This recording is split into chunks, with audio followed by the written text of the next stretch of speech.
चौधरी परवेज लाई सब कह रहे हैं एक डील के तहत बाहर आए हैं।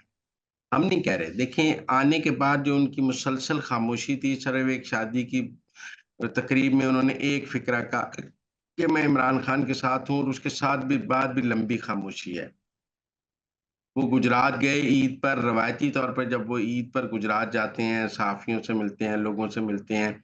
इस बार उनकी गुजरात में भी कोई ऐसी मुलाकातें नहीं जो रिपोर्ट हो सकें। और एक मुकम्मल खामोशी है, जब से वो रिहा हुए हैं, वो पीटीआई के किसी लीडर से उनकी मुलाकात नहीं है। आप देखें, वो तहरीक-ए-इंसाफ के सदर हैं, वो ना असद कैसर को मिले हैं, ना उमर अयूब को मिले हैं, ना वो किसी को नहीं मिले। वो आप कहें कि जी बैरिस्टर गौहर को मिले हैं। तहरीक-ए-इंसाफ के किसी लीडर को चौधरी परवेज़ इलाही ने मुलाकात नहीं की है, ना कोई तहरीक-ए-इंसाफ की कोर कमेटी की ज़ूम मीटिंग में शिरकत की है, ना कुछ किया है, बल्कि वो खामोश और खामोश और खामोश। और मेरा ख़्याल है ये खामोशी एक डील का हिस्सा थी, और उस डील में उनका मुल्क से बाहर जाना था।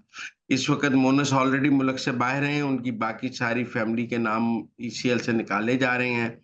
और मुझे लगता है कि चौधरी परवेज़ इलाही अपनी सारी फैमिली के साथ मुल्क से बाहर चले जाएँगे, और अब एक जब तक ये सेटअप मौजूद है, वो जला-वतनी काटेंगे।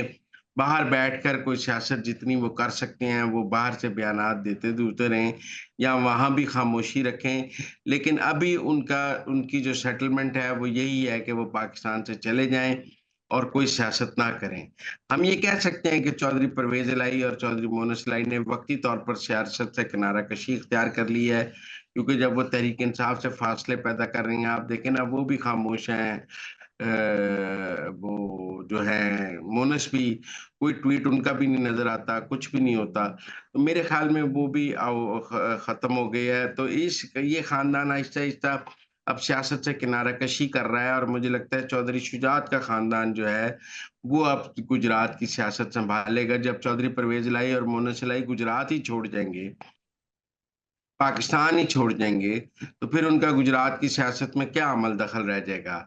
वो अपने मुखालफिन को ओपन फ़ील्ड दे जाएँगे, गुजरात की सालिक और शाफ़े को, और उनको अगर गुजरात फ्री हैंड मिल जाता है, तो फिर अगर ये बहुत अरसे बाद आएँगे भी, तो इनके लिए गुजरात कोई इम्पोर्टेंट नहीं होगा। तो मेरे ख़्याल में फ़िलहाल तो चौधरी परवेज़ इलाही और उनके ख़ानदान ने चौधरी शुजात के ख़ानदान के आगे सरेंडर कर दिया है, और पाकिस्तान से बाहर जाने का फ़ैसला किया है।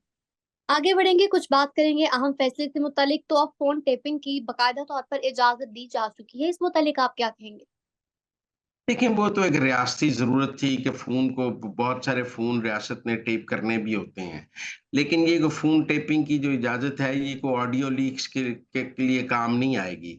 जो ऑडियो लीक्स की जाती हैं, वो कोई एजेंसी ये थोड़ी कहती है कि मैंने ये ऑडियो टेप की है। वो तो लीक हो जाती हैं। आपका ख़्याल है कल को ऑडियो लीक सामने आएगी किसी की, किसी के साथ गुफ्तगू, तो आईएसआई ये मान लेगी कि ये फ़ोन हमने टेप किया है? वो कहेंगे हमने नहीं टेप किया है। तो मेरे ख़्याल में जो ऑडियो टेप्स हैं ना, पॉलिटिकल मकासद के लिए, जो पॉलिटिशियंस के, और ये जो पाकिस्तान की सियासी ज़रूरियात के तहत जो ऑडियो टेप्स हैं, वो हमेशा से गैर कानूनी टेपिंग के नतीजे में रही हैं। वो कोई लीगल टेपिंग के नतीजे में नहीं होती वो ऑडियो टेप। वो रिकॉर्ड करके सोशल मीडिया पे फैला दो, और उसका पॉलिटिकल फाइल माइलेज ले लिया जाता है। अगर जी। किसी का ये ख्याल है बाबर सितार साहब का कि उनके फैसले के नतीजे में ऑडियो टेप रुक गई है, मुझे नहीं लगता। और अब जो हुकूमत ने इजाज़त दी है, इस इजाज़त के ज़रिए भी उस ऑडियो टेप्स को कोई तहफ़्फ़ुज़ नहीं हासिल हुआ। ये तो देखें ना जी, को ब रियासत ने अपनी ज़रूरत के तहत मुल्क दुश्मनों के इधर-उधर और लोगों के वो उन्होंने फ़ोन टेप करने होते हैं। तो वो ज़रूरत के तहत ये टेपिंग की इजाज़त दी गई है, लेकिन वो जो सियासी ऑडियो टेप्स हैं, वो अपनी तौर पे जारी रहेंगी, और वो गैर कानूनी ही होंगी। तो नाज़रीन, ये थी